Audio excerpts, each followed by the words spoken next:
Welcome to CPC's MicroCNX assembly video. Before we start, please reference these product specifications for best operating results. Assembling the MicroCNX is a quick and easy three-step process. Pinch, click, and pull. Follow these steps to ensure a secure leak-free connection. First, remove the protective cover on each connector half.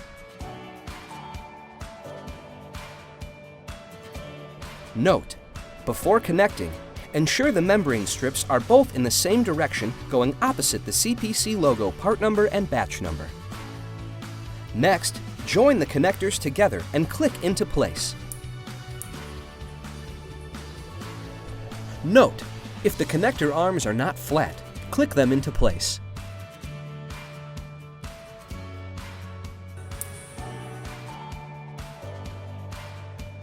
To complete the assembly, pull the two membrane strips simultaneously by pulling strips away from the connector. You are now ready for sterile fluid transfer. For further details on the MicroCNX, please visit our website.